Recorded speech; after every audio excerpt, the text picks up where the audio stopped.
The Apache woman's silhouette cut sharp against the burning horizon, her weathered face a map of determination.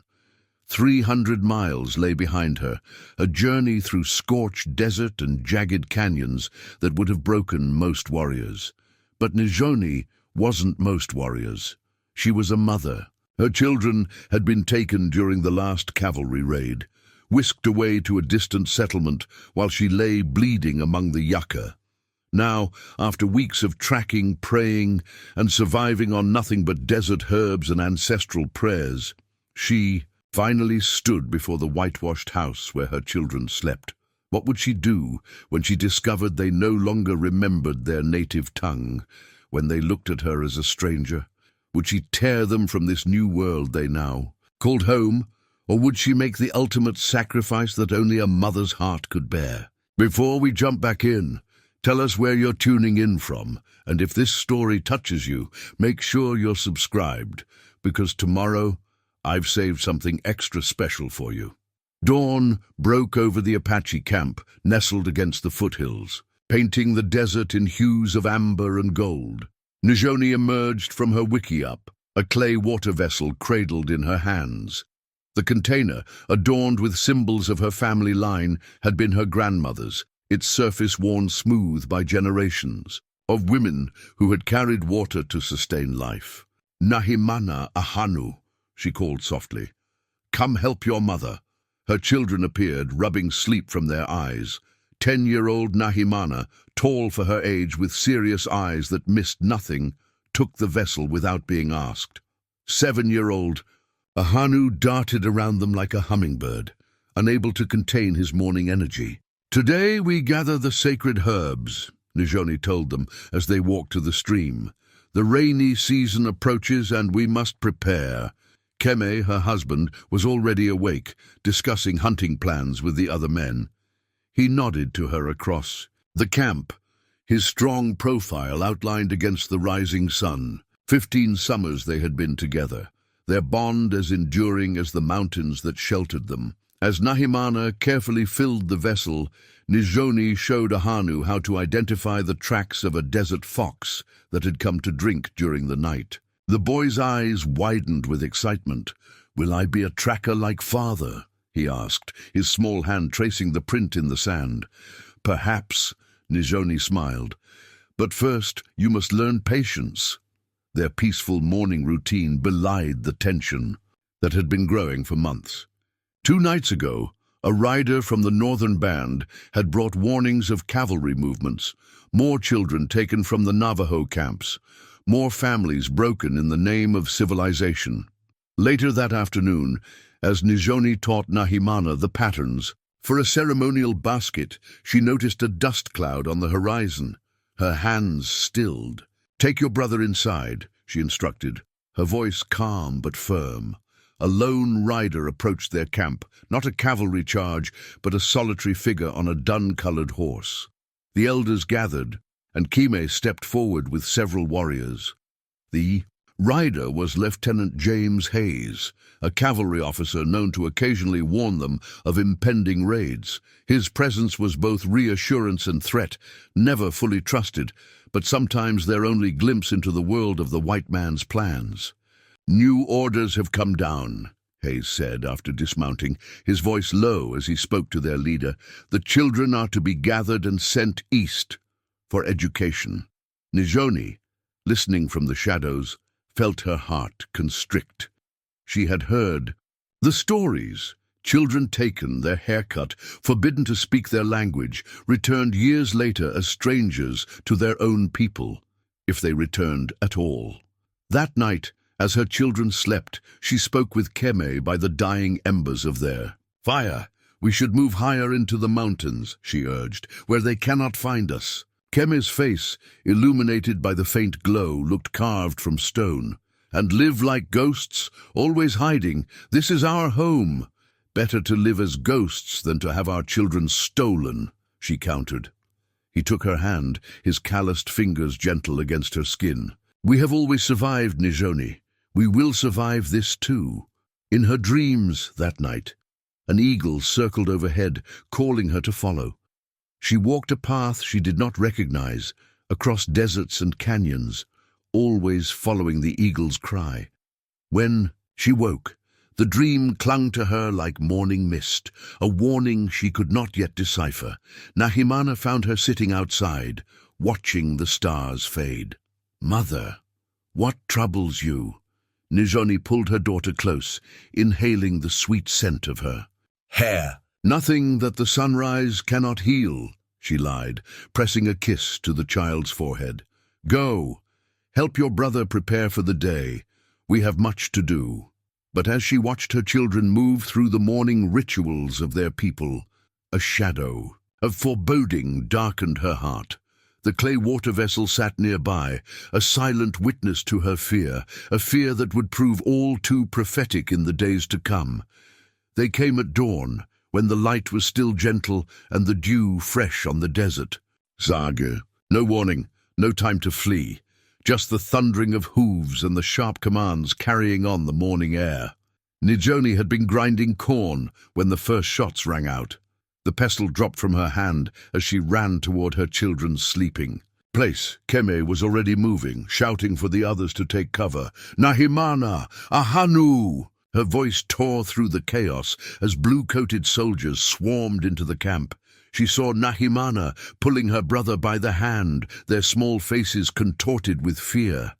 Nizhoni lunged toward them, but a horse cut between them, its rider swinging, his rifle butt at anyone within reach. "Run to the caves," she screamed in Apache, hoping the soldiers wouldn't understand. Kemi appeared at her side, bow drawn. "Get the children," he ordered, loosing an arrow that found its mark in a soldier's shoulder. "I will hold them." But there were too many. For every soldier that fell, 3 more appeared. Their orders carried clearly now.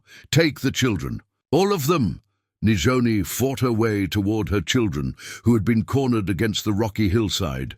A soldier grabbed Nahimana by her long black hair, yanking her toward a wagon where other children were already huddled, weeping. Ahanu, brave despite his terror, bit the man's leg, earning a vicious backhand that sent him sprawling. "No!" Nizhoni's scream was primal as she launched herself at the soldier, her skinning knife finding the soft spot beneath his ribs. Another soldier swung his rifle at her head. She ducked, but the second blow caught her across the shoulder, sending her knife spinning away.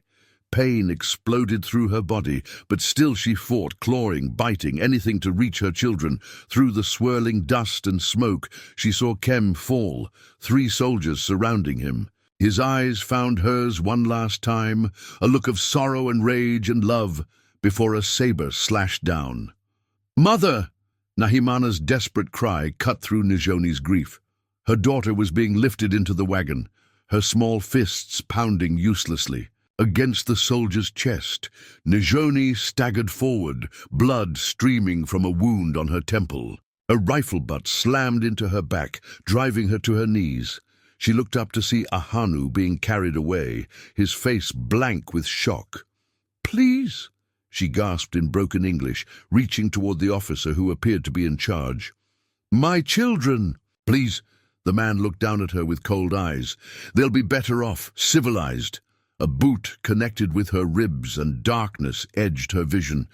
Through it, she saw the wagon pulling away, her children's faces growing smaller. Nahimana was screaming, reaching back toward her. Ahanu sat motionless, his eyes locked on hers until the dust swallowed them. The last thing Nizhoni saw before consciousness left her was a broken cradle board, the one she had carried both her children in, adorned with protective symbols and prayers, trampled and splintered in the dirt beside her. When she woke, the camp was silent except for the moans of the wounded and the keening of those who mourned.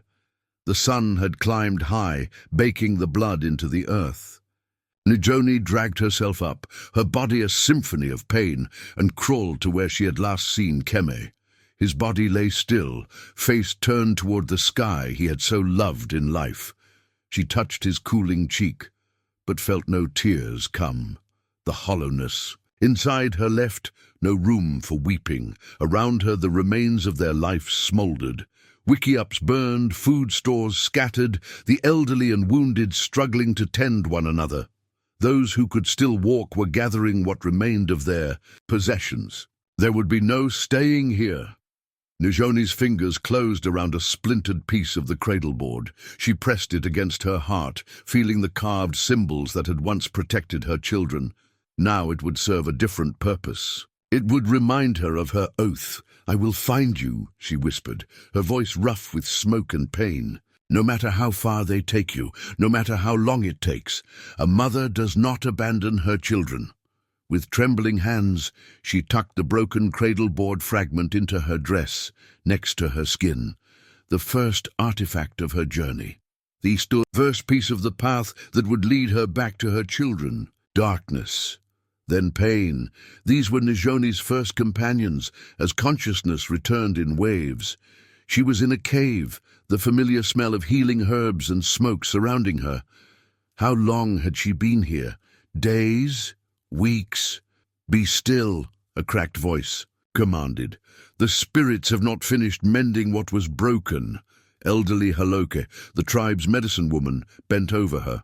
The old woman's face was a landscape of wrinkles and wisdom, her hands gnarled but gentle as they changed the poultice on Nizhoni's head wound.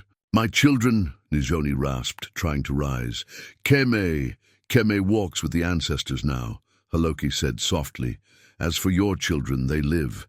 This I have seen in the smoke." Nizhoni sank back, tears cutting paths through the grime on her face. Alive. They were alive. But where? "The bluecoats took them west, then north," Haloke continued, pressing a small medicine bundle into Nizhoni's hand. "To the place they call Whitfield Settlement. Many of our children were taken there." "How far?" 300 miles, perhaps. "More. Through desert and canyon lands, where even the strongest warriors hesitate to travel alone. Impossible distance. Impossible journey. And yet, I must go to them," Nizhoni whispered. Haloke's dark eyes studied her. "Your body is broken. The wound in your side was deep. Another day and infection would have taken you to join your husband. Then I have been given this day to find my children." Days passed as Nizhoni's strength slowly returned. The survivors of their band had scattered, some joining other Apache groups, others heading deeper into the mountains. Only the oldest and most severely wounded remained, tended by Haloke and 2 young women who had lost everyone. Each morning, Nizhoni forced herself to walk farther from the cave, building her strength. Each evening, she returned to plan. She mapped the journey in her mind, questioning Haloke about landmarks, water sources, territories to avoid. "Even if you reach them," Haloke warned one night as they sat beside the small fire, "they may not be as you remember." "What do you mean?" The old woman's fingers traced patterns in the ash. "I have seen others who were taken and later escaped. Their hair was cut, their language beaten out of them. They called our ways savage and the white man's god salvation. Some forgot their own mothers' faces." The words cut deeper than any cavalry blade, but Nizhoni refused to surrender to despair. "They are my flesh, my blood. They will know me." On the 7th day of her recovery, Haloke disappeared into the depths of the cave, returning with something clutched in her withered hand. "If you are determined to go, take this." She pressed an eagle feather amulet into Nizhoni's palm. "It belonged to my grandmother, who was known for her dream-walking. The eagle spirit guided her between worlds.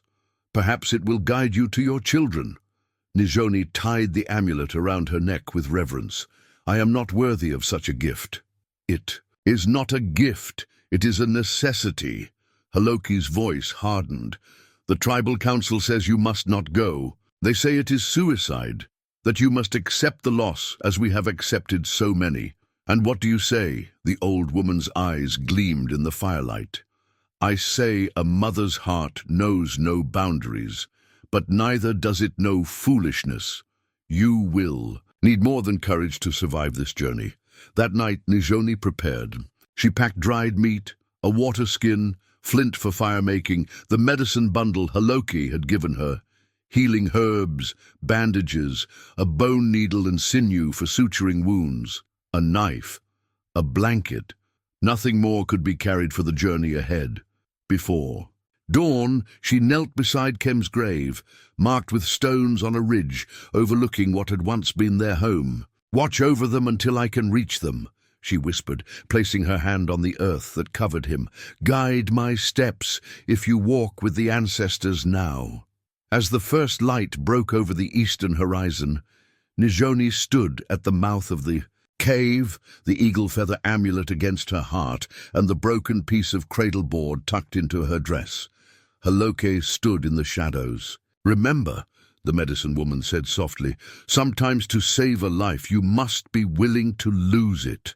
Without looking back, Nizhoni took her first step westward, toward the impossible distance that separated her from her children. 300 miles of desert, mountain, and enemy territory lay ahead. 300 miles, and a mother's unyielding love to fuel each step. The first 3 days tested Nizhoni's resolve like fire tests metal. The desert sun beat down mercilessly. The wound in her side throbbed with each step, and doubt shadowed her like a persistent vulture. Was this journey madness? Would she die alone, her bones bleaching under the southwestern sun, her children forever lost? On the fourth morning, she crouched behind a weathered boulder, watching a cavalry patrol pass less than 50 yards away.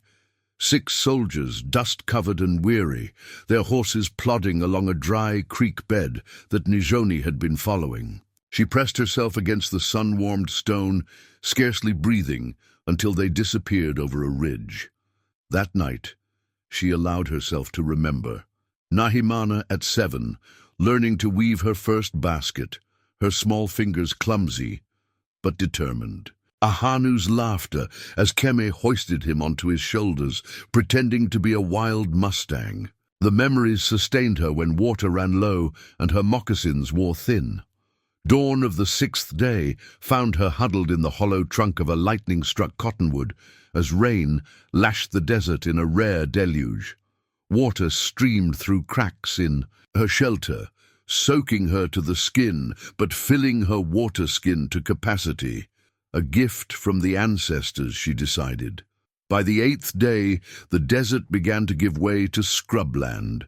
Pinyon pines dotted the landscape, and jackrabbits darted through. The brush. Food was still scarce. A handful of pine nuts, a desert tortoise she managed to catch, but starvation no longer seemed imminent. On the 10th day, she spotted smoke rising from a small camp. Approaching cautiously, she discovered not soldiers or settlers, but a Mexican trader named Miguel and his son. She watched them for hours before revealing herself, hunger and the need for information finally overcoming caution. "Whitfield settlement?" Miguel repeated when she asked, his weathered face creasing with thought. "See, I know this place, 4, maybe 5 days north, where the red canyons begin." He offered her dried meat and corn tortillas, which she accepted, with grave dignity rather than the desperate hunger that clawed at her belly. "Why you go there?" he asked, dark eyes curious but not unkind. "It is no place for Apache woman alone. My children were taken." She saw no reason to lie to this man who had shared his food. Miguel's face softened with understanding. "Ah, los niños." He looked at his own son, dozing by the fire, and something passed across his features. "I have heard of this. The taking of children to make them," he searched for the word, "civilizado." While his son slept, Miguel sketched a crude map in the dirt, showing her the path ahead. "Here," he said, pressing a folded paper into her hand. "Real map. Was my father's. No longer need." The hand-drawn map showed landmarks, water sources, danger points marked with small skulls. The gift was beyond price. When she tried to thank him, he waved her words away. "I have son," he said simply. What father would not want help for his children? Before dawn, she slipped away from their camp, the map secured inside her dress alongside the cradleboard fragment. "Miguel," had also given her a small pouch of dried corn and meat, enough for several days if she rationed carefully. The map guided her north through increasingly rugged terrain. Twice more she had to hide from cavalry patrols. Once she spent an entire day crouched in a dry riverbed as a unit made camp directly above her position. She listened to their casual conversation, gleaning bits of information about settlements, about Indian children being properly schooled. One young soldier sounded troubled. "Don't seem right separating families like that," he said quietly to a companion. "Orders are orders," came the reply. "Besides, they're savages, can't raise children proper anyway." Nizhoni's nails dug crescents into her palms, but she remained silent. These men held no answers for her, only danger. On the 15th day, she stood atop a mesa and saw in the distance the beginning of canyon country, red rock formations rising from the earth like the bones of ancient giants. According to Miguel's map, beyond those canyons lay the settlement where her children had been taken. She touched the eagle feather amulet, feeling its energy pulse against her fingers. "Show me the way," she whispered to it. "Help me find the strength." A shadow passed overhead, a lone eagle circling once before soaring toward the canyons. Nizhoni squared her shoulders and began her descent from the mesa. The hardest part of her journey still lay ahead. The canyon country greeted Nizhoni with red stone walls that towered hundreds of feet high, casting long shadows that offered blessed relief from the sun, but harbored hidden dangers. Narrow trails snaked along sheer cliffs, some no wider than her foot, forcing her to press her back against the rock face an inch sideways, eyes fixed firmly ahead rather than on the dizzying drop below. On her second day in the canyons, the path crumbled beneath her foot, sending a shower of pebbles, cascading into the void. She barely caught herself, fingers bloodied as they clutched a jagged stone. For long moments she hung there, the abyss beckoning below, her children's faces flashing before her eyes.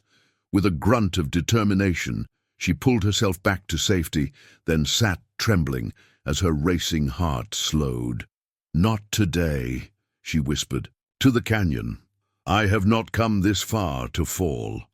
The deeper she ventured, the more maze-like the terrain became.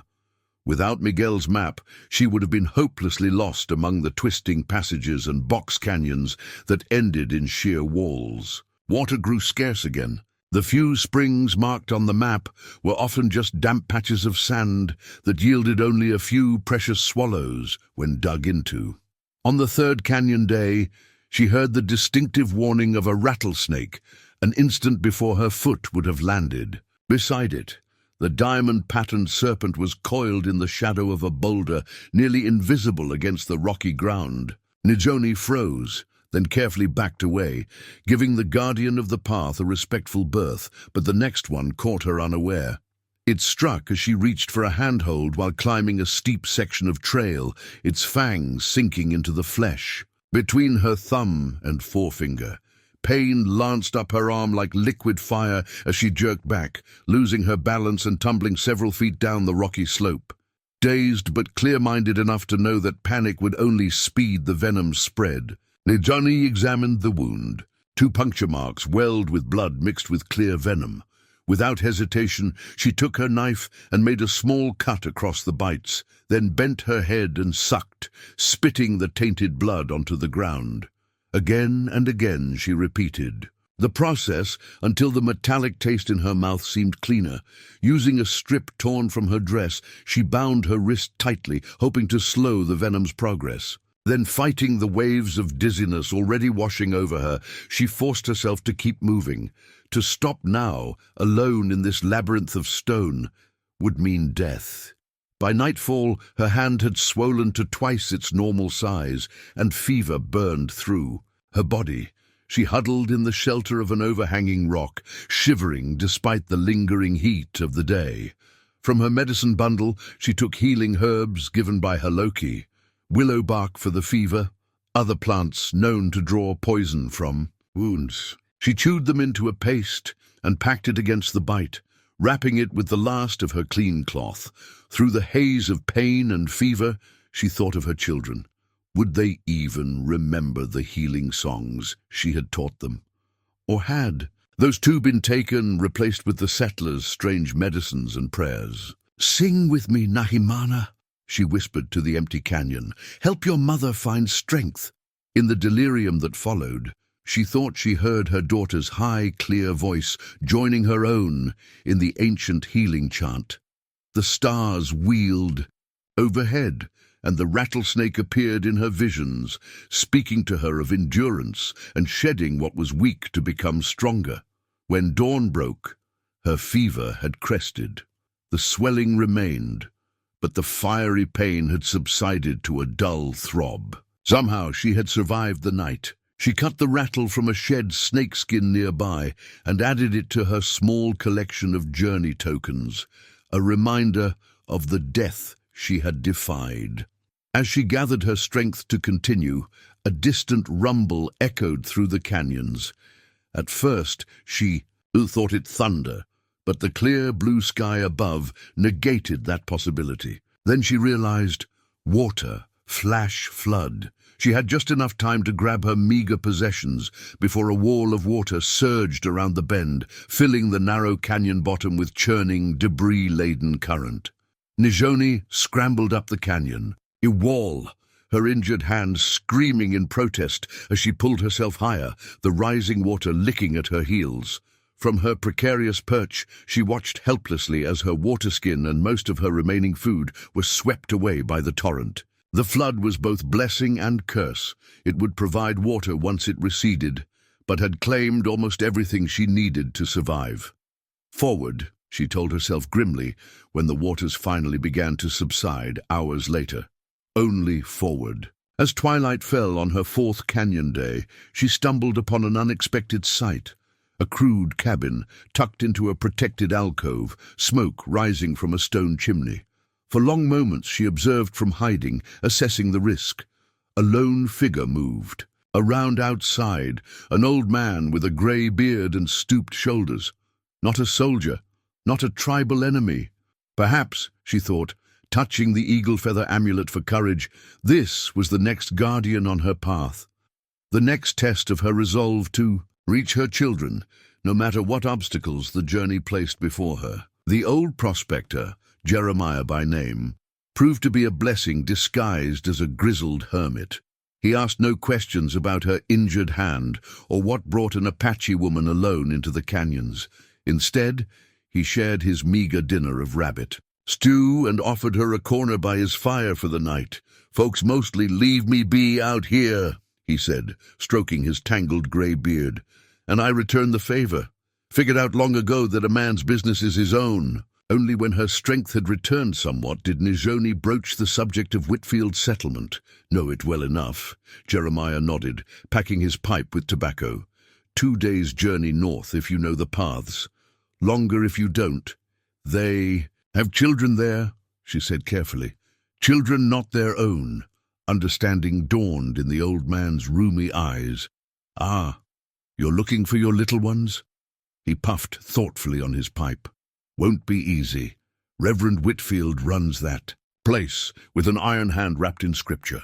Believes he's doing the Lord's work, civilizing the savages." He winced at his own words. No offense meant. "Have you seen the children? Do you know how they are treated?" Jeremiah stared into the fire. "They ain't beaten, if that's your worry. They're decent given proper clothes, but—" He hesitated. "Tell me," Nizhoni pressed. "They change 'em, cut their hair, give 'em new names. Teach 'em to forget where they came from, who they were, make 'em ashamed of their people." He looked at her with genuine sorrow. "By the time Whitfield's done, they're different children altogether." The words pierced Nizhoni like a blade, but she kept her face impassive. "I must go there regardless." "Figured you'd say that." Jeremiah rose stiffly and rummaged in a wooden chest. He returned with a faded dress and shawl. "Belonged to my wife. God rest her. You'll need a disguise." No Apache woman walks freely into that settlement. The next morning, Jeremiah sketched. a map more detailed than Miguel's, showing hidden paths through the remaining canyon country. "Follow the creek bed here," he indicated. "Lead straight to the North Valley, settlements nestled against the foothills." As Nizhoni prepared to leave, the old man pressed a small bundle of supplies into her hands. "One more thing you should—" "No," he said soberly. "There's talk of sending some of the older children east soon, to schools where they can be further educated. Once they're gone—" He didn't need to finish. Time was running out. She traveled through the day and into the night, pushing herself beyond exhaustion. The canyons gradually opened into wider valleys, and by dawn she caught her first glimpse of cultivated fields in the distance. Civilization. She was close now. Choosing a secluded spot near a stream, Nizhoni made camp and considered her approach. She would need more information before entering the settlement, and so she waited, watching from hiding as a cavalry patrol passed on a nearby trail. Just after midday, she spotted a lone rider, a young soldier by his uniform, barely more than a boy. He dismounted at the stream, allowing his horse to drink. While he refilled his canteen, the opportunity was too perfect to ignore. Moving silently, Nizhoni approached from downwind. "Please," she said softly in English, stepping into view with her hands raised. "I mean no harm." The young soldier, startled, hand flying to his pistol before registering that she was a woman alone. His eyes narrowed with suspicion at her mixed attire, settler's dress but clearly native features. "What are you doing out here?" he demanded, though his voice lacked conviction. "I look for work," she replied, using the broken English she had practiced. "I cook, clean, need money." The young man, Thomas, she would later learn, relaxed slightly but kept his distance. "You shouldn't be out here alone. There are patrols." "You are patrol," she observed, allowing a hint of fear to show. "You take me prisoner." Something like shame crossed his boyish features. "No, ma'am, that's not— I don't—" he sighed, lowering his hand from his weapon. "Where are you trying to get to?" "Whitfield settlement. Heard they need workers."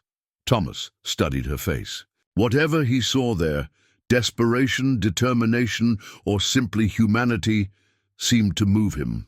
"I'm heading that way myself, due to report in." After a moment's hesitation, "I could show you the safe route," as they rode double on his horse. Thomas, insisting it was faster than walking, Nizhoni carefully extracted information. The settlement, the children, the Reverend's mission. The minister and his wife took in 2 Apache children themselves, Thomas mentioned. A boy and a girl. Model examples of the program's success, the Reverend says. Nizhoni's heart stuttered. "Their names?" "Sarah and John Whitfield now," Thomas replied, "though I reckon those weren't their original names." She clutched the eagle feather amulet through the fabric of her borrowed dress, its presence a talisman against the tide of emotions threatening to overwhelm her. Nahimana and Ahanu, her children, so close now, when they parted at a crossroads. Within sight of the settlement's church spire, Thomas hesitated. "Be careful," he said, unfastening his cavalry insignia and pressing it into her hand. "Show this if you're questioned. Say, Private Thomas Mercer sent you about the laundress position." The unexpected kindness from one who wore the uniform of her enemies brought unexpected tears to Nizhoni's eyes. "Thank you," she said simply. "Good luck," he replied. Then more quietly, "I hope you find what you're looking for." If only he knew how close she was to doing just that. The desert between the canyons and Whitfield settlement proved the cruelest test of Nizhoni's journey. What had appeared as a manageable distance on Jeremiah's map stretched into a vast expanse of sun-baked hardpan, with shimmering mirages that taunted her with visions of water. Her canteen, filled before leaving the stream near Thomas's crossing, ran dry by midday of her second day in this wasteland. By the third day, her cracked lips bled when she tried to speak, her tongue a swollen weight in her mouth. The world tilted and swayed around her. Still, she walked 1 foot before the other, the eagle feather amulet clutched in her hand like a lifeline. She began to hallucinate as the day wore on. Keme walked beside her, sometimes encouraging, sometimes accusing.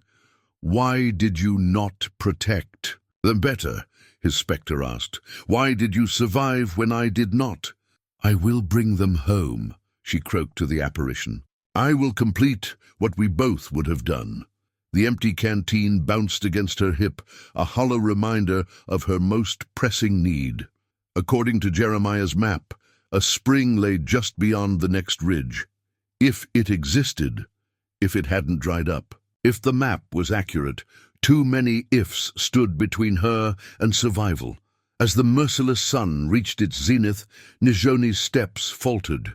She stumbled, fell to her knees, and could not find the strength to rise again. The ground beneath her hands shimmered with heat, and darkness edged her vision. "Is this where it ends?" she whispered to the vast, indifferent sky. A shadow fell across her face.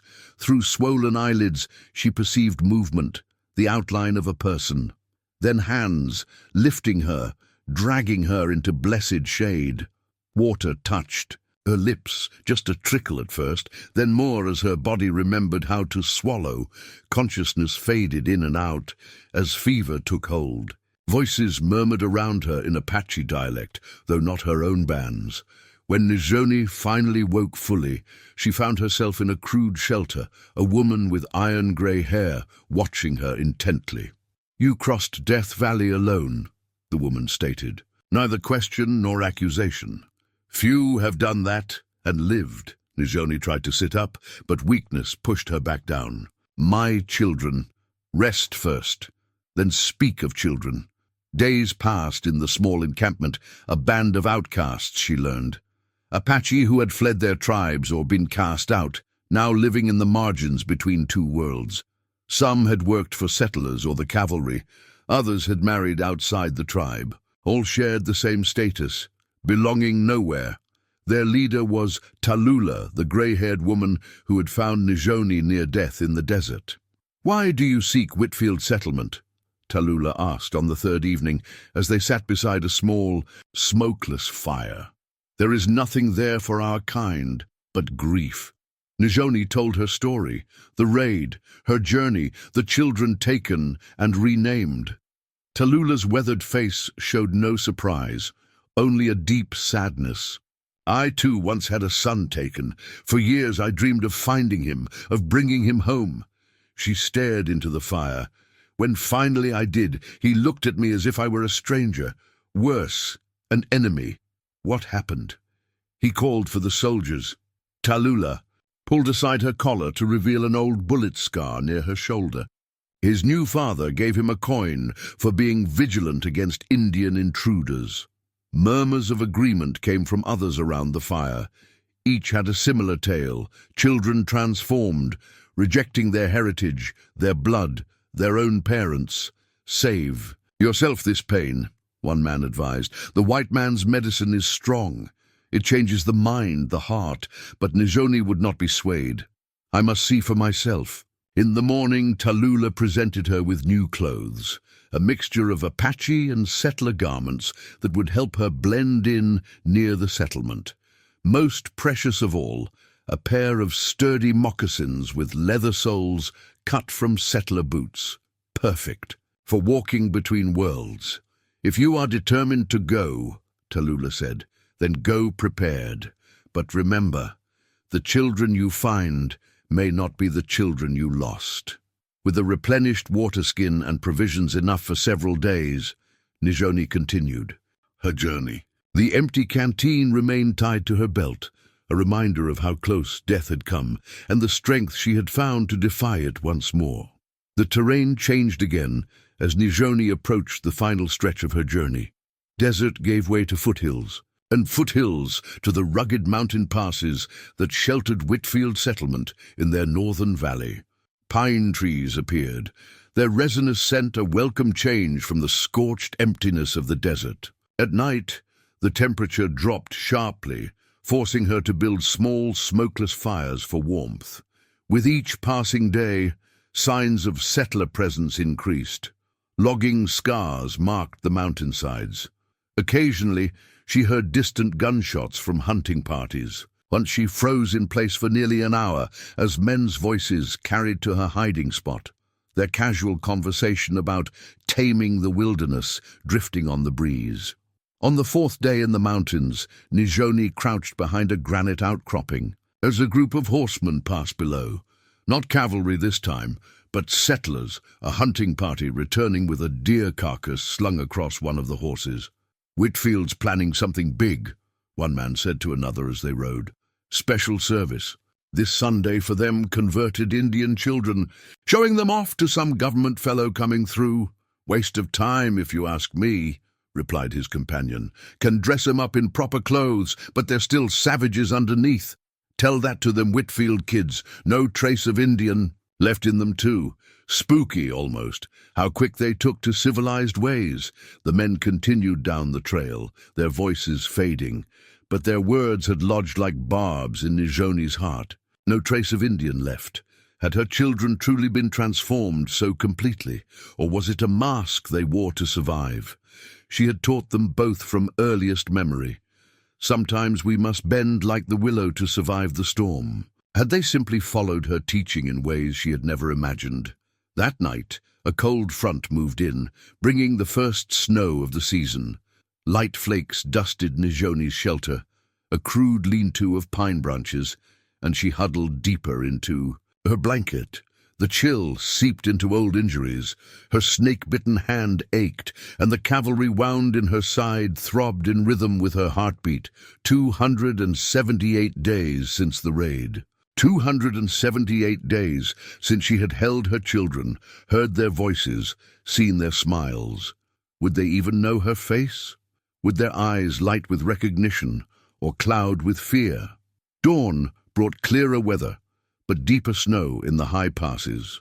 Nizhoni fashioned crude snowshoes from pine branches and rawhide strips, a skill learned from her grandmother in the rare winters when snow reached their southern territories.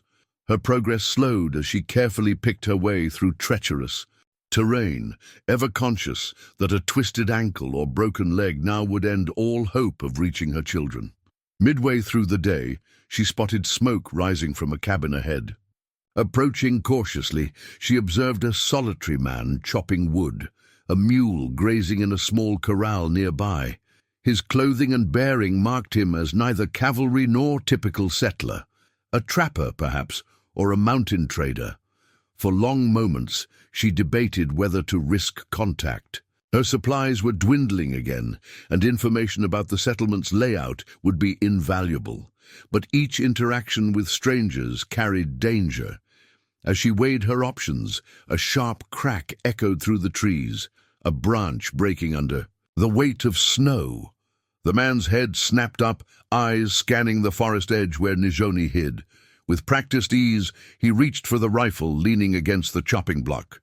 "Show yourself," he called, chambering around. "I know you're there." Decisions crystallized in an instant. Nizhoni stepped into view, hands raised, her face composed into the humble expression she had practiced. "Forgive me," she said in broken English. "I lost. Need help." The man's suspicious gaze took in her mixed attire. Apache leggings beneath, Tallulah's settler dress, the moccasins with leather soles. "You're a long way from anywhere," he observed, not lowering his rifle. "Apache?" She hesitated, then nodded once. No point denying what her features clearly revealed. "Thought your people stayed south of the Big Canyon." "I work for settlers," she lied smoothly. "Cook, clean, going to Whitfield." The man studied her face, seemingly searching for deceit. Finally, the rifle barrel lowered slightly. "Got family there?" The question struck too close to truth. Nizhoni felt her mask slipping, emotion threatening to break through. "Work," she repeated firmly. "Only work." Something in the trapper's weathered face softened. "Snow's coming in heavy. You'll freeze before you reach the settlement." He jerked his head toward the cabin. "Got stew on the fire. You can warm up, wait out the worst of it." That evening, as snow piled outside the cabin windows, the trapper Samuel Greaves by name, proved unexpectedly talkative. He had traded with the settlement for years, knew its people, its rhythms, its secrets. Most valuably, he possessed a spyglass he allowed Nizhoni to examine. "For spotting game at a distance," he explained, demonstrating its use. When he stepped outside to check his animal, Nizhoni quickly tucked the small telescope into her dress.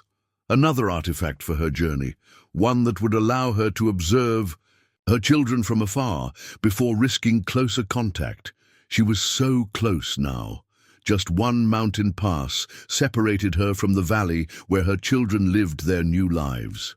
One more day's journey to discover whether they would remember the mother who had crossed 300 miles to find them. The final mountain pass opened like a gateway to another world. Nizhoni stood at its crest just after dawn, the stolen spyglass raised to her eye, heart pounding, as she took in her first view of Whitfield settlement. It sprawled across the valley floor, larger than she had imagined, perhaps 30 buildings arranged in orderly rows. A white church steeple dominated the center, gleaming in the morning light. Surrounding the settlement, cleared fields stretched toward distant forests, and a stream wound through like a silver ribbon. So different from the Apache camps of her life, so permanent. So foreign. Nizhoni adjusted the spyglass, focusing on people beginning their day. Women hanging laundry, men leading horses from a communal stable, children. Her breath caught, children filing into a square building near the church. The school, but which ones were hers? At this distance, impossible to tell. She needed to get closer. The path down took most of the day, requiring caution as melting snow made footing treacherous. By late afternoon, Nizhoni had reached the valley floor, concealing herself in a stand of trees at the settlement's edge. From here, she could observe without being seen, formulating her approach. Her gaze was drawn to a homestead, set slightly apart from the others, larger with a well-tended garden and freshly painted fence. The Whitfield home, she guessed, where the Reverend lived, where her children might now live. As twilight gathered, lamps were lit in windows throughout the settlement. Nizhoni waited, watching, until the moon rose full and bright above the valley. Then, moving like a shadow, she crept closer to the settlement's edge. A homestead stood dark and quiet, its occupants evidently absent. Clothes lines stretched between posts, garments still hanging, forgotten or left to dry overnight. Nizhoni approached cautiously, fingers brushing the unfamiliar fabrics. A woman's dress, children's clothes, a man's shirt. Without allowing herself to consider the consequences, she unhooked a simple dress and shawl from the line. The theft weighed on her. Her people considered stealing a grave dishonor, but necessity drove her hand. To enter the settlement, she must look the part.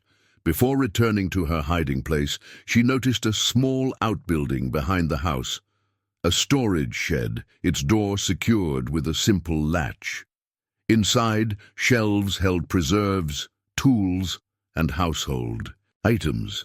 And there on a workbench lay a small leather case. Opening it revealed papers, documents she couldn't read but recognized as important. And beneath them, something that stopped her breath, a photograph.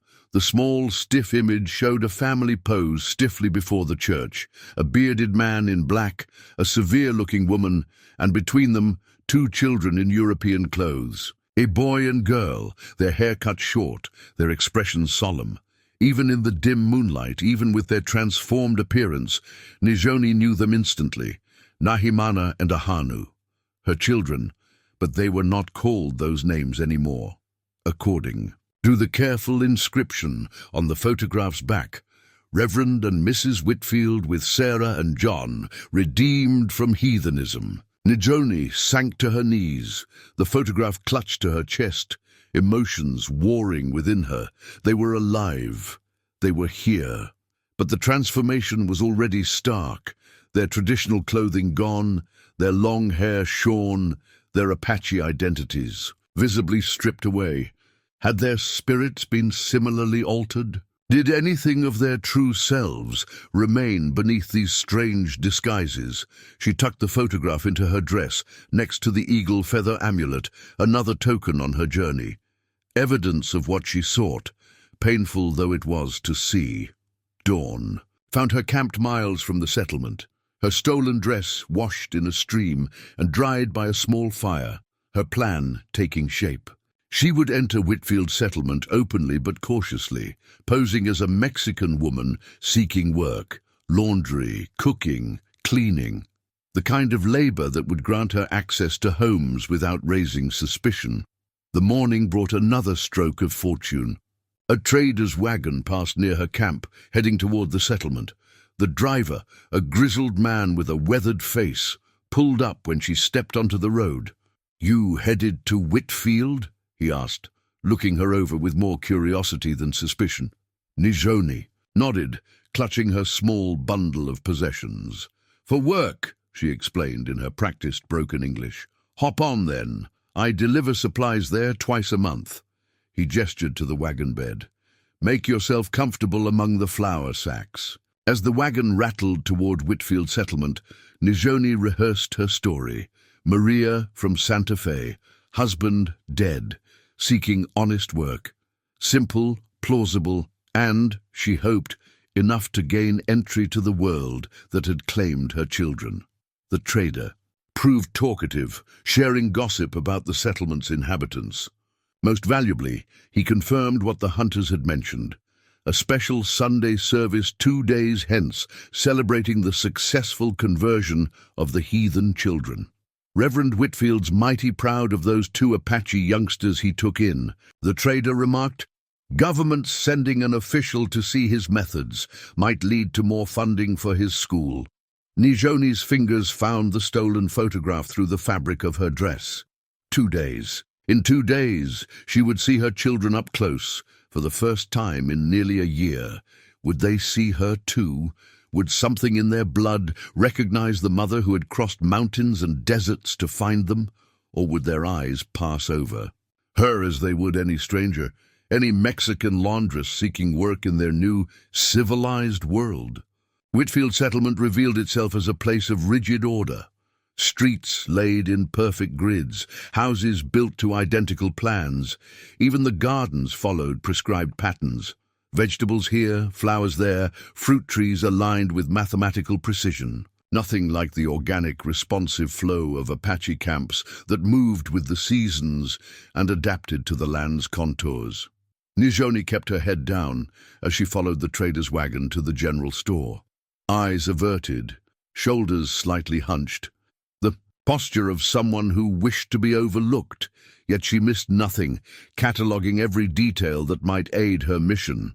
The trader, true to his word, spoke to the storekeeper on her behalf. "Mexican woman looking for honest work," he explained. "Hard times down south, I reckon." The storekeeper, a round man with suspicious eyes, regarded Nizhoni with clear distaste. "We don't need her kind here." "Shame," the trader shrugged. "Mrs. Peterson was just saying how she needs help with laundry, since her girl ran off with that farrier from Carson City." Mention of Mrs. Peterson shifted something in the storekeeper's demeanor. The Reverend sister-in-law, he reconsidered Nizhoni, with new calculation. Well, perhaps. By midday, Nizhoni found herself installed in the Peterson household, a small place 3 doors down from the Whitfield residence. Mrs. Peterson, a thin, nervous woman whose husband managed the settlement's lumber mill, seemed relieved to have help with the mountain of laundry that had accumulated. "You understand English well enough?" she asked, speaking loudly and slowly, as if volume could bridge any language barrier. Nizhoni nodded, careful to maintain her facade of limited comprehension. Better to be underestimated, to be invisible, to be the pair of hands that worked while ears and eyes gathered intelligence. As she scrubbed linens in a steaming tub behind the Peterson house, Nizhoni observed the comings and goings around the settlement. Children played in supervised groups, women gossiped as they tended gardens, or mended clothes on front porches. Men moved with the confidence of those who believed themselves masters of all they surveyed, And there, her heart nearly stopped, a group of children emerged from the schoolhouse, lined up in orderly pairs. Among them walked a girl whose bearing, even altered by a high-collared dress and tightly braided hair, Nizhoni would know anywhere. Nahimana, Sarah now. The girl looked older somehow. Not just the 9 months of separation, but something in her eyes, a seriousness beyond her years. She walked beside a blonde girl, their heads bent together in conversation, before they were ushered into the church by a stern-faced woman. Of Ahanu there was no sign. Later, as Nizhoni delivered clean laundry to the Petersons' bedroom, she noticed a book on the nightstand. The Bible. She recognized its shape and black binding from traders who had visited their camps. But this one had something unusual. Paper markers protruding from its pages, covered with handwritten notes. Glancing toward the door to ensure she was alone, Nizhoni opened the book to one of the marked pages. There, alongside the English text, were words in Apache, crude translations of Christian concepts into her native tongue: sin, salvation, redemption, prayer.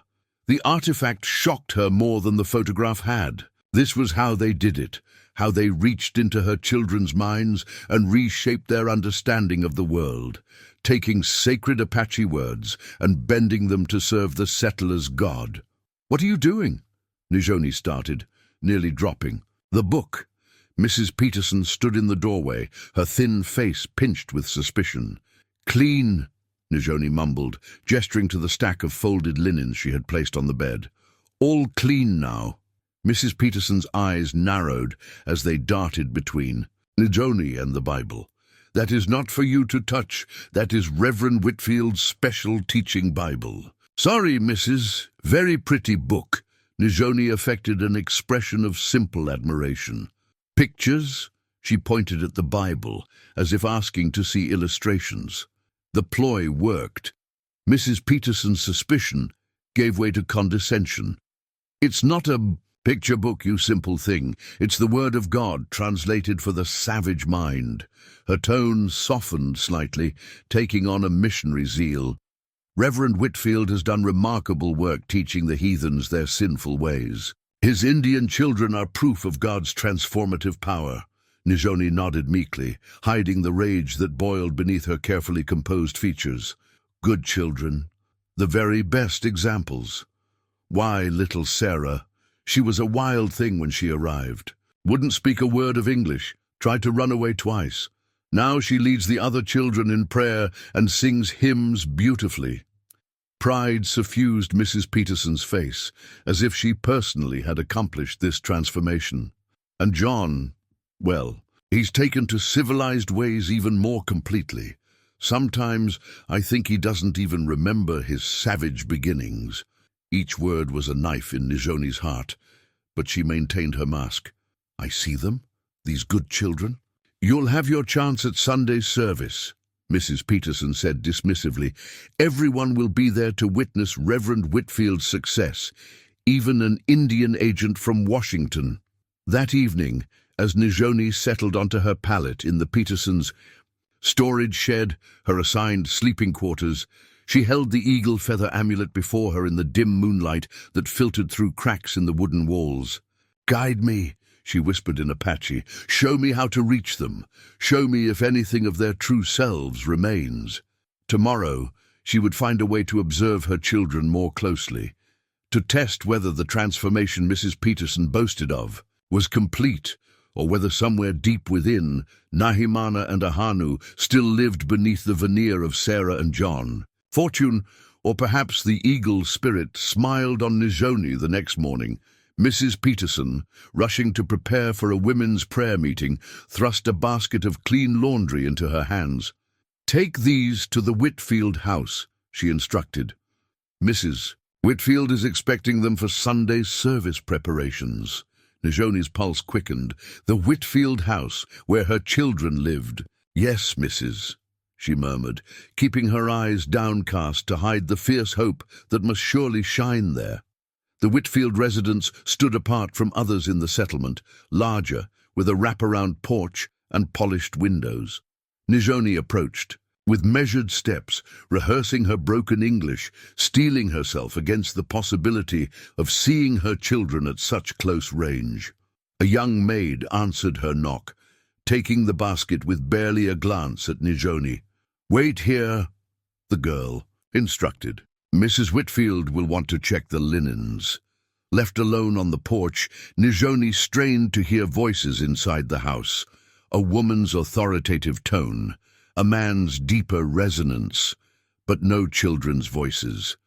The maid returned, looking harried. "Mrs. Whitfield says the altar cloth needs pressing again. You're to wait while I do it." Alone once more, Nizhoni edged closer to an open window. The interior, glimpsed through lace curtains, revealed a formal parlor with heavy furniture, framed Bible verses on walls, and, her heart lurched, a small wooden doll resting on a side table. Not just any doll. A peculiar creation with two faces, one on each side of its head. Turn it one way, it showed a painted settler face with rosy cheeks and blue eyes. Turn it the other, and a crude approximation of an Apache face appeared, with darker skin and black hair. Nizhoni recognized it instantly as the kind of curiosity settlers sometimes created as novelties. Transformation dolls that represented their view of civilizing the savage. But why would such a thing be here, in the home of a minister so dedicated to erasing native identity? Before she could ponder further, footsteps sounded from around the corner of the house. Nizhoni turned, the practiced servile expression already in place, and found herself looking into her daughter's eyes. Nahimana, no, Sarah now, stood frozen, a book clutched to her chest, wearing a crisp blue dress with white collar. Her hair, once flowing past her waist, now barely reached her shoulders, tamed into tight braids tied with ribbons. For one eternal moment, neither moved. Nizhoni felt the world narrow to this single point of connection. Would there be recognition, a flicker of memory, any sign that beneath Sarah lived the daughter she had journeyed 300 miles to find? The girl's expression remained guarded, politely curious but nothing more. No spark of recognition lit her eyes. "Are you the new laundress?" she asked in perfect unaccented English. Each word was both miracle and wound, her child's voice, yet stripped of its Apache cadence. Nizhoni managed a nod, not trusting herself to speak past the knot in her throat. "Mother says you're from Mexico," the girl continued, studying Nizhoni with the direct gaze that had always characterized Nahimana, even as a toddler. That much, at least, remained unchanged. "See," Nizhoni replied softly. Then, deliberately, she added a single word in Apache, "Shu Hojo." "I am happy." The effect was electric. Sarah's book slipped from suddenly nerveless fingers, thudding onto the porch boards. Her eyes widened, pupils dilating with shock or fear, or perhaps Nizhoni prayed, a flicker of awakening memory. "What did you say?" The girl whispered, her carefully constructed English facade cracking just enough to reveal something vulnerable beneath. Before Nizhoni could respond, the front door swung open. A tall, severe woman appeared, Martha Whitfield, the minister's wife. Her sharp eyes took in the scene, the dropped book, Sarah's expression, Nizhoni standing too close. "Sarah, you're late for your piano lesson," Mrs. Whitfield said, her tone brooking no argument. "Miss Henderson is waiting." "Yes, Mother." The girl, for in that moment she was fully Sarah again, collected her book, composure settling back over her features like a familiar cloak. But as she turned to enter the house, her eyes met Nizhoni's once more. Something passed between them, not recognition exactly, but disturbance. The ripple across still water, a stone dropped into the depths of memory. "The altar cloth requires repressing," Mrs. Whitfield informed Nizhoni coldly. "Return tomorrow morning to collect it." As Nizhoni walked away, her heart pounded with conflicting emotions. Her daughter lived. Her daughter spoke English flawlessly, called another woman "Mother." showed no sign of recognizing her true parent, yet that single Apache word had pierced something, disturbed the careful construction of Sarah, opened a hairline crack in the foundation of the new identity built atop Nahimana's buried self. It wasn't much, but for a woman who had crossed 300 miles on nothing but hope and determination, it was enough to fuel the next step of her journey. Tomorrow, she vowed, she would find a way to see her son. Finding a Hanu proved less difficult than Nizhoni had anticipated. While scrubbing the Petersons' porch the next morning, she spotted a group of boys playing in the churchyard across the street. Their shouts and laughter carried on the crisp autumn air as they engaged in some competitive game involving a ball and much shoving. At first, she didn't see him among the fair-haired settler children. Then a smaller figure darted between two larger boys, snatching the ball with quick, nimble movements that Nizhoni recognized instantly. The same agility that had made a Hanu such a promising hunter even at his young age. Her son, except this boy, bore little outward resemblance to the child torn from her arms 9 months ago. His long hair, once adorned with eagle feathers for special occasions, had been cut short in the settler style. His clothing matched the other boys, pressed trousers, a white shirt suspenders. Most startling was his demeanor, the confident swagger, the easy way he called out to the others in perfect English, his gestures mirroring theirs exactly. He looked happy.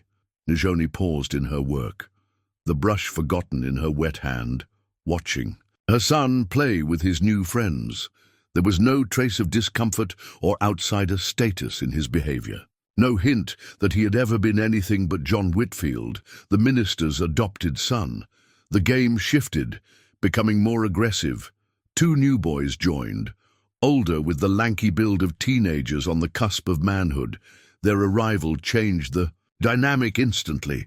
The smaller boys, including a Hanu, no John, straightened, their play becoming more serious, more performative. One of the older boys pointed across the churchyard. Nizhoni followed his gesture and felt her blood chill. A native boy, perhaps 10 years old, sat alone on the church steps, watching the game with evident longing. His clothing marked him as another convert, but unlike John, this child's discomfort was palpable. A newcomer, not yet transformed. The older boy said something that made the group laugh. Then John, her Ahanu, her sweet, compassionate son, strode toward the solitary child. What followed sent daggers through Nizhoni's heart. Her son, speaking words she couldn't hear, but whose mocking tone carried clearly, gesturing dismissively at the boy's awkward clothing and too long hair. The other children laughed. The native boy's shoulders hunched further. John returned to the group triumphant, accepted, his status elevated by this casual cruelty. The game resumed, but Nizhoni could watch no more. She attacked the porch boards. With her brush, tears blurring her vision, the magnitude of what she was witnessing overwhelming her carefully maintained composure. This was not her son. Or was it? Had the compassionate boy she raised been merely a reflection of his surroundings? Given different circumstances, different values to mirror, had he simply adapted as perfectly as he had to everything else in his short life? Mrs. Peterson emerged from the house, startling Nizhoni from her dark thoughts. "You've been at that same board for 5 minutes," the woman chided. "The entire porch needs washing before noon." "Sorry, Mrs." Nizhoni murmured, ducking her head, to hide the emotion in her eyes. As Mrs. Peterson returned inside, Nizhoni forced herself to look again at the playing children. They had moved closer to the street now, their game bringing them within 30 yards of where she worked. And then it happened. John glanced up, his eyes meeting hers across the distance. No flicker of recognition crossed his face. No disturbance like the one she'd witnessed in his sister. Not even curiosity. His gaze passed over her as it would any unremarkable object, already forgotten before he turned back to his game. That night, in the solitude of her shed sleeping, quarters Nizhoni withdrew a small piece of wood from her bundle of possessions. With her knife, she carefully whittled, her fingers remembering the patterns they had formed many times before. By moonlight, a small wolf took shape, identical to one she had carved for Ahanu on his 5th birthday, his most treasured possession, carried everywhere until the day of the raid. The next morning before dawn, she placed the carved wolf on the path between the Whitfield house and the school. Then she concealed herself nearby, watching as children began their daily journeys to their lessons. John appeared, walking alone, a leather satchel swinging from one hand. He moved with purpose, his attention on the path ahead, until his foot nearly struck the small wooden figure. He paused, looking down with idle curiosity, bent to pick up the wolf carving, turning it over in his hands. For one breathless moment, Nizhoni thought she detected something, a slight furrow of his brow, perhaps, a distant echo of recognition.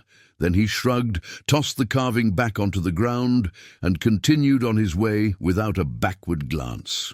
From her hiding place, Nizhoni retrieved the discarded wolf, holding it to her heart as she watched her son's retreating figure. The truth she had feared now confronted her with brutal clarity. Ahanu was gone. In his place stood John Whitfield, a boy who would sooner mock his native heritage than embrace it. The question that had driven her 300 miles now demanded an answer. If her children no longer existed as she had known them, what was left for her to save? Sunday dawned clear and cold, the settlement stirring earlier than usual as families prepared for the special service. Nizhoni, having completed her morning chores for the Petersons, slipped into the crowd, moving toward the white-steepled church. No one questioned her presence. Servants and workers were expected to attend worship, seated in the back rows where their lower status would not disturb the regular congregation. The church interior gleamed with polished wood and brass. Sunlight streamed through tall windows, illuminating rows of straight-backed pews filled with settler families in their Sunday best. Nizhoni found a place against the rear wall, partially hidden by a support column, but with a clear view of the altar where Reverend Whitfield now stood. He cut an imposing figure, tall and broad-shouldered, with a full black beard and piercing eyes. His deep voice resonated through the space as he welcomed the congregation and their special guest, Indian Agent Walter Cunningham, a thin man with spectacles who sat in a place of honor beside Mrs. Whitfield. "Today," the Reverend began, "we celebrate God's transformative power. The Lord commands us to go forth and make disciples of all nations, and here in our humble settlement we have answered that call." Murmurs of approval rippled through the congregation. The savage races, living in darkness and heathen confusion, cry out for the light of Christian truth. It is our sacred duty to answer that cry, to lift them from their primitive state into the glory of civilization. Nizhoni's fingers dug into her palms, but her face remained impassive. She had expected such words. What cut deeper was the nodding agreement from the assembled settlers, their absolute conviction in their rightness. "We have been blessed," Whitfield continued, "to demonstrate the success of our methods through 2 children the Lord placed in our care. Sarah and John, please come forward." A door beside the altar opened, and Nizhoni's children emerged. Nahimana and Ahanu transformed into Sarah and John Whitfield. They stood straight-backed and solemn, the perfect picture of civilized children. Sarah wore a white dress with blue ribbons, her hair neatly arranged. John, in a miniature version of a man's Sunday suit, looked uncomfortably formal, but bore it without complaint. "These children," the Reverend said, placing a hand on each small shoulder, "came to us unable to speak a word of English, unwashed, unschooled in proper behavior or Christian values. Today, they stand before you as living testimony to what can be achieved through firm guidance, proper education, and the love of Christ." He gestured to Sarah. "Sarah will now recite the 23rd Psalm." Nizhoni watched, heart constricting. as her daughter stepped forward and delivered the Christian prayer with perfect diction and evident sincerity. The congregation beamed with approval. Agent Cunningham nodded appreciatively, jotting notes in a small book. Next, John was called upon to read a passage from the Bible. His clear voice carried through the church as he read words about forsaking old ways and being born anew in Christ. No trace of hesitation or accent marred his delivery. The service continued with hymns and prayers, but Nizhoni barely heard them. Her focus remained fixed on her children, searching for any sign that their performance contained a kernel of resistance or discomfort. She found none. Either they had truly embraced this new identity, or they had become consummate actors, wearing their settler personas like perfectly fitted masks. After the final hymn, the congregation mingled outside the church. Nizhoni hung back, observing as Agent Cunningham engaged Reverend Whitfield in animated conversation, gesturing towards Sarah and John, who stood dutifully nearby. Mrs. Peterson, finding Nizhoni among the dispersing crowd, couldn't resist sharing the latest settlement gossip. "Agent Cunningham is most impressed with the Reverend's work," she confided, her voice swollen with pride. "They say he's recommending expanded funding for the Indian education program. More children to be brought in from the reservations." "More children?" Nizhoni asked, careful to keep her tone merely curious. "Oh, yes, and the most promising ones will be sent east to continue their education. Sarah is already being considered for a girls' academy in Boston next year. Such an honor." The words struck Nizhoni like physical blows. Boston, a place so distant it existed only as a name to her, somewhere beyond the eastern horizon. If Nahimana, Sarah, was sent there, she would be truly lost forever. As Mrs. Peterson continued, chattering, Nizhoni noticed a small clutch of papers tucked into the woman's Bible, a folded newspaper clipping.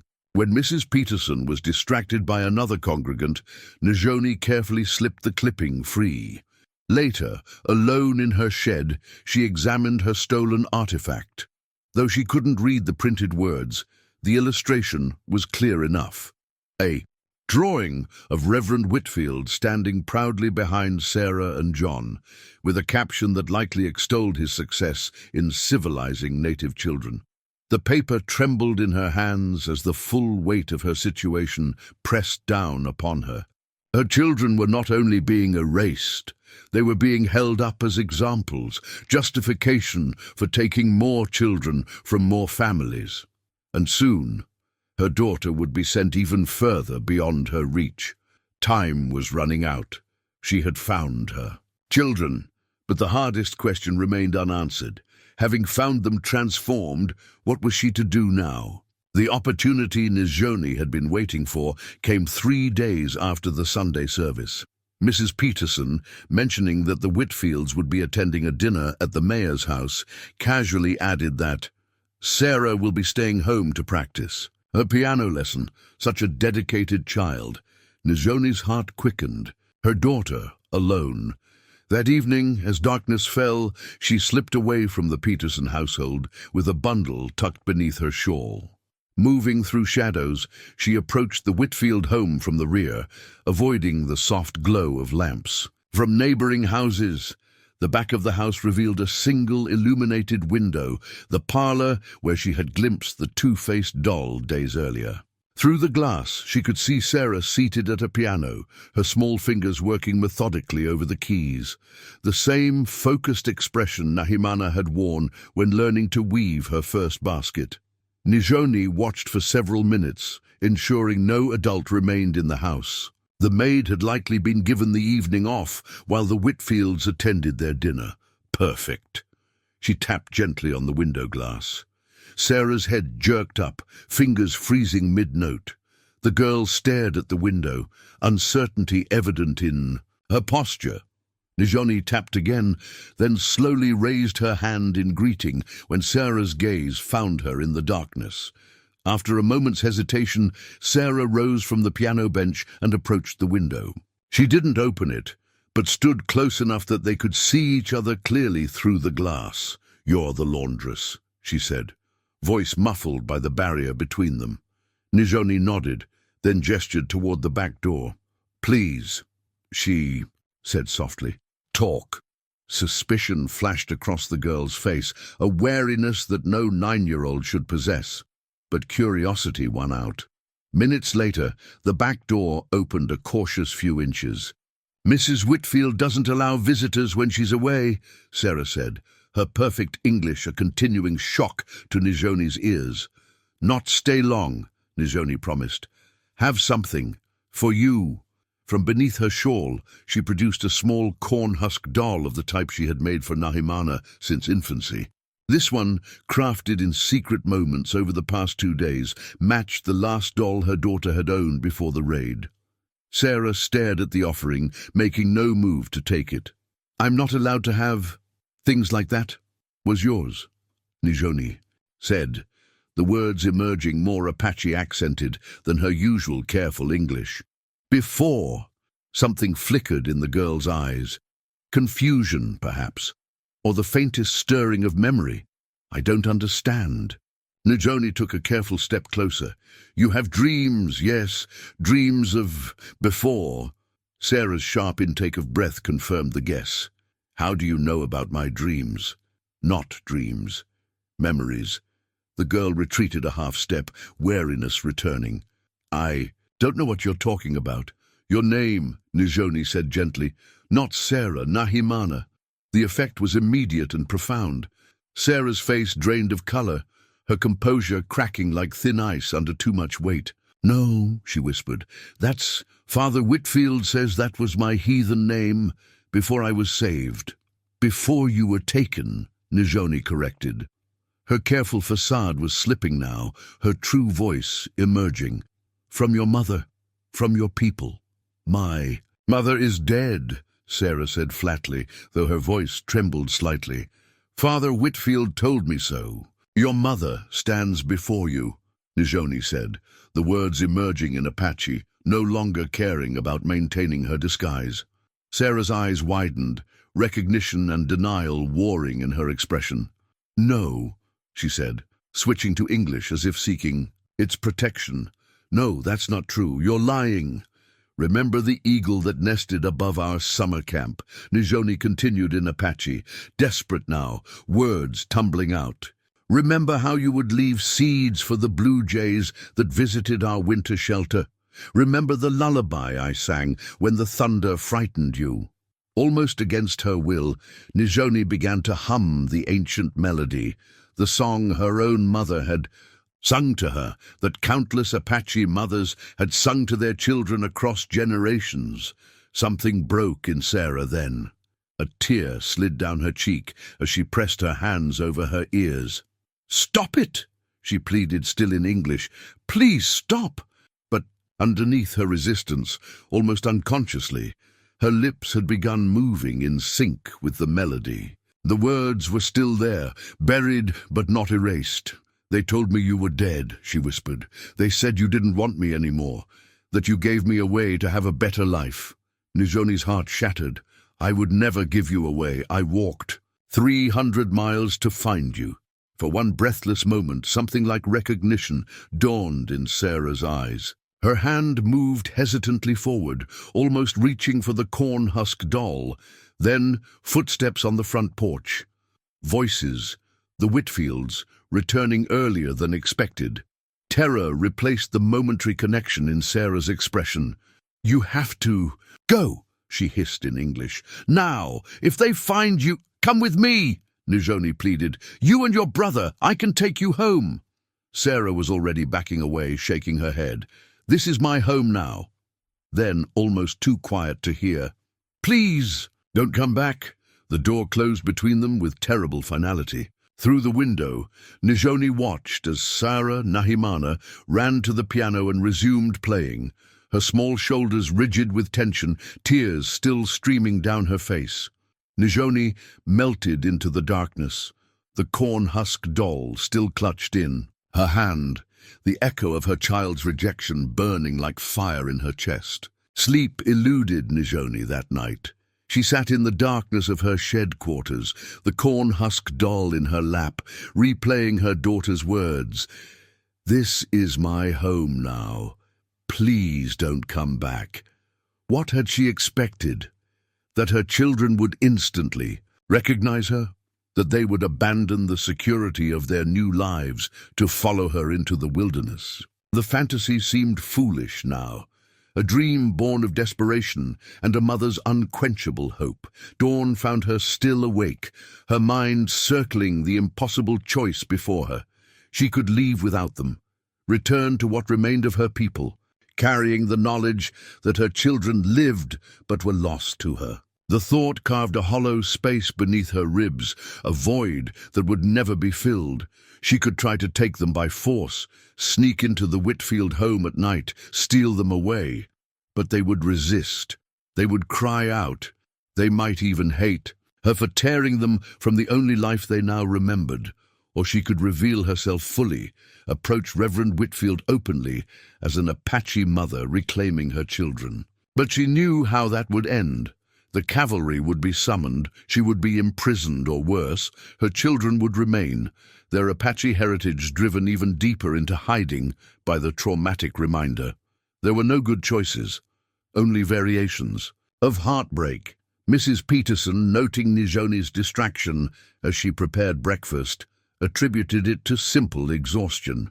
"You may rest this afternoon," she said with unusual kindness. "The washing can wait until tomorrow." Released from duties, Nizhoni found herself drawn to the edge of the settlement. She climbed a small rise that overlooked the town, its orderly streets and neat buildings spread below like a map. From this vantage point, she could see children playing in the schoolyard during their midday break, John among them laughing as he chased another boy in some game. He looked happy, truly, genuinely happy. As the sun reached its zenith, Nizhoni closed her eyes and opened her senses to the world around her. The wind carrying scents of pine from distant mountains, birds calling to one another in the trees behind her, the distant murmur of the settlement going about its business. What would her mother have done in her place? What would the generations of Apache women who had come before her advise? A memory surfaced. Her grandmother's voice, speaking of the winter when game grew scarce and the children cried from hunger. Sometimes to love is to endure absence, to step away so others might flourish. Had it come to that? Was the greatest act of motherhood now to leave her children to their new lives? As she wrestled with these thoughts, movement in the distance caught her eye. A group of riders approaching from the north. Cavalry soldiers, their blue uniforms unmistakable even. At a distance, the settlement had been expecting them, she knew from Mrs. Peterson's gossip, a patrol stopping overnight before continuing to Fort Richardson. Their arrival complicated matters.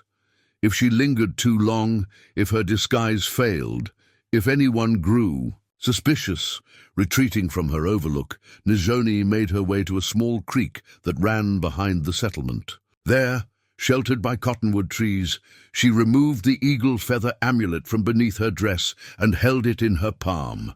"Guide me," she whispered in Apache. "Show me the path." No answer came from the silent feather.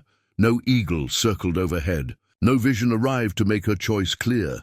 Instead, a different kind of clarity settled over her. Not the answer she had sought, but the answer that was. Her children were alive. They were fed, clothed, educated. They had adapted and survived, carrying their Apache resilience into this new world, even if they no longer recognized it as such. Would forcing them back to a life they no longer remembered serve them? Or would it simply satisfy her own need to reclaim what had been taken? As darkness fell, Nizhoni returned to her shed behind the Peterson house.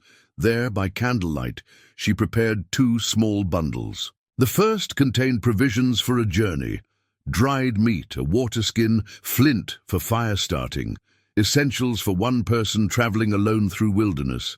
The second bundle held different items: the corn husk doll, the wooden wolf carving, a small pouch of sacred herbs, a beaded bracelet she had worn since girlhood, and a lock of her hair bound with sinew. 2 bundles, 2 possible futures. By dawn, She would need to choose which path to follow, to take her children by force or guile, or to leave them with the tokens of a heritage they might someday wish to reclaim. She extinguished the candle and lay down on her pallet, the two bundles beside her like physical manifestations of her divided heart. Sleep came at last, but brought no dreams to guide her. This choice was hers alone to make. The decision crystallized sometime during the night, not with sudden clarity, but through the slow accretion of truth that could no longer be denied. By first light, Nizhoni knew what she must do. She worked through her morning chores with mechanical efficiency, her mind focused on the task ahead. Mrs. Peterson, pleased with her productivity, retired early with a headache, leaving Nizhoni unsupervised for the evening. Perfect. Twilight wrapped the settlement in purple shadows as Nizhoni made her final preparations. She changed into the clothes she had worn on her journey, the hybrid garments given by Tallulah, practical for traveling between worlds. Around her neck, the eagle feather amulet. In her pocket, the small bundle of heritage tokens. The Whitfield house stood quiet, windows glowing with lamplight as the family finished their evening meal. From her hiding place behind a neighbor's woodshed, Nizhoni watched the familiar routine. Reverend Whitfield retreated to his study. Mrs. Whitfield supervised as the maid cleared the table. And then, the moment she had anticipated, the children were sent upstairs to prepare for bed. Their bedroom window faced the rear of the house, away from the street. A large oak tree grew nearby, its branches reaching almost to the glass. Nizhoni had noted this days ago, considering it as an escape route. Now it would serve a different purpose. With the silence and agility that had kept her alive throughout her journey, she scaled the tree. The rough bark bit into her palms, her wounded side protested, but she moved steadily upward until she reached the branch nearest the children's window. Inside, a lamp burned low. John sat on his bed, already in nightclothes, reading from a small book. Sarah brushed her hair at a small vanity table, her back to the window. Neither noticed Nizhoni's shadow as she edged closer along the branch. She tapped gently on the glass. Both children startled. John dropped his book. Sarah spun around, brush clutched like a weapon. Their eyes widened with recognition and alarm. For a long moment, no one moved. Then Sarah, with visible reluctance, approached the window. She unlocked it, but opened it only. "A few inches. I told you not to come back," she whispered. Fear and something else, guilt perhaps in her voice. "I am leaving," Nizhoni replied softly in English. "Tonight. But first, I must speak with you both." John had retreated to the far corner of the room, his face a mask of suspicion and confusion. "Sarah, don't talk to her. We should call Father." "Please," Nizhoni said. "Just listen, then I will go." Sarah hesitated, then opened the window wider. 5 minutes, then we call for help." Nizhoni nodded, balancing carefully on the branch. "I am your mother," she said simply. "Your true mother. You are Nahimana." She looked at Sarah. "And you are Ahanu," to John. "You were taken from our camp 9 months ago when the blue-coat soldiers came." "That's a lie," John said flatly, though he had edged closer despite himself. "Our parents died. The Whitfields saved us." "I understand why you believe that," Nizhoni said, her voice steady despite the pain lancing through her heart. "It is what they told you, what they needed you to believe." "Why are you here?" Sarah asked, her composure cracking slightly. "What do you want from us?" "Nothing," Nizhoni answered, surprising even herself with the truth of it. "I came to find you, to know you were alive. I have done that." "You're not taking us away?" John asked, suspicion giving way to confusion. "No." The word fell from her, lips like a stone, heavy with finality. "I see that you have new lives here, that you are cared for." From her pocket, she withdrew the small bundle. "But I bring you these, to remember who you were, who you are beneath these new names. She unwrapped the tokens, the corn-husk doll, the carved wolf, the beaded bracelet, the herbs, the lock of hair. These are pieces of your heritage, of the people you come from, strong people, survivors. John remained distant, but Sarah approached the window, her expression unreadable. "Why would you walk away from your children?" she asked, the question both accusation and genuine bewilderment. "Because a mother's love is not about possession," Nizhoni replied, the words coming from some deep well of wisdom she hadn't known she carried. "It is about wanting what is best for her children, even when that breaks her own heart." She placed the small tokens on the windowsill. "Keep these hidden if you must, but keep them. Someday you may wish to know more about your first family, about your people." Sarah's hand moved hesitantly toward the items, then withdrew. "The Whitfields would punish us if they found these." "Then bury them beneath the oak tree," Nizhoni suggested. "They will wait there until you are ready." From below came the sound of a door opening, voices, the Whitfields moving about the house. "I must go," Nizhoni said urgently. From around her neck, she removed the eagle feather amulet. With her knife, she carefully separated the single feather into two smaller ones, then quickly fashioned them into simple necklaces using strands of sinew from her pocket. "Wear these," she said, offering them through the window. "They are sacred to our people. They will protect you and guide you even when I cannot." To her surprise, Sarah took them both.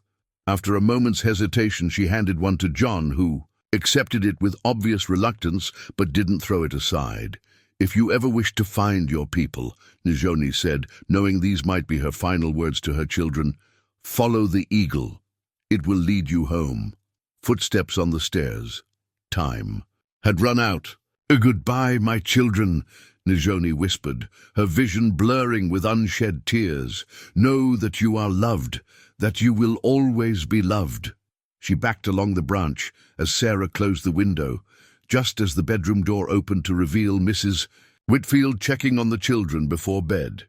In the last glimpse Nizhoni had of her children, they were turning away from the window, their small hands closing around the eagle feather necklaces, hiding them from sight. Before the first light of dawn touched Whitfield settlement, Nizhoni was already gone. She left no note for the Petersons, no explanation for her disappearance. Let them wonder. Let them create whatever story made sense of the Mexican laundress, who vanished as suddenly as she had appeared.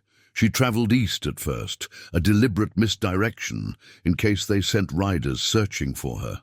Only when the settlement disappeared behind the curve of hills did she turn south, following game trails that would eventually connect with the route she had traveled to reach this place. The rising sun found her on a ridge overlooking the valley, the settlement now a distant collection of buildings rendered toy-like by distance. She paused there, allowing herself one final look at the place where her children would grow up without her, where they would become people she might not recognize. If she ever saw them again, the thought brought pain, but no longer the shattering agony of before. In its place was something quieter, a sorrow tempered by acceptance, by the knowledge that she had made the choice that served her children best, not the choice that would have eased her own heart. As she turned to leave, movement caught her. High above the valley, an eagle circled, its wingspan magnificent against the pale morning sky. It wheeled once, twice, then soared directly over Nizhoni's position before banking south, the direction of her journey home. "I understand," she whispered to the eagle spirit. "I am following." The journey back would not be easy. 300 miles of wilderness, mountains, and desert lay between her and what remained of her people. Winter approached, bringing snow to the high country and bitter winds to the desert. She would face the same dangers, the same hardships that had nearly claimed her life on the journey north. But something had changed. The desperate mother who had set out on this impossible quest no longer existed. In her place stood a woman tempered by suffering, strengthened by choice, carrying a wisdom she had not possessed before. Her children lived. They were safe, fed, sheltered. They carried tokens of their heritage that might someday awaken questions, might someday lead them back to their roots if they chose that path. It would be their choice, as it had been hers to let them go. For now, that knowledge would sustain her. That, and the stories she would carry back to her people, stories of courage and survival, stories of children adapting to unimaginable change. Stories that needed to be told so that the memory of Nahimana and Ahanu would live on among the Apache, even if the children themselves never returned. The first day's travel passed in silence, broken only by the sounds of nature awakening from its autumn drowsiness. Nizhoni moved steadily, conserving her strength, her moccasins with their leather soles leaving distinct prints in the sandy soil. A woman walking with purpose, neither fleeing nor pursuing, simply journeying homeward. She made camp that night, in a sheltered hollow, building a small fire that she did not try to hide. Let them find her if they searched. She had committed no crime they could name, had taken nothing but what was already hers. The knowledge of her children's faces, the memory of their voices, the certainty of their continued existence. As she gazed into the flames, Nizhoni found herself humming the lullaby, the one that had momentarily breached Sarah's carefully constructed walls. The melody drifted into the night, a thread of sound connecting her to all the mothers who had come before her, all who would come after. Women who had faced impossible choices, women who had found the strength to endure what could not be changed. In the morning, she would continue south. Each step would carry her further from her children, yet somehow closer to understanding the true meaning of a mother's love. Not possession, not control, but the courage to do what was best for them, even at the cost of her own happiness. An eagle feather lay on the ground beside her sleeping place when she woke, not the one she had divided between her children, but a new one, perfect and whole. She added it to her small collection of journey tokens, a gift from the spirit that had guided her from the beginning. As the sun crested the eastern horizon, Nizhoni shouldered her small pack and began walking. Her shadow stretched long before her, pointing the way home. Above, the eagle circled once more, then soared ahead, as if showing her the path. 300 miles lay ahead. But unlike the desperate journey northward, this one carried purpose beyond survival. She would return to her people, not with her children, but with their story. She would ensure that the names Nahimana and Ahanu were remembered in the songs and stories of the Apache. She would keep their memory alive until, if ever, they chose to reclaim it for themselves. Footprints in the sand, a woman walking home, changed, heartbroken, yet undefeated. The journey of the Apache mother had not ended as she had hoped, but it had ended with truth. And in that truth, painful though it was, lay a kind of peace she had not thought possible when she began.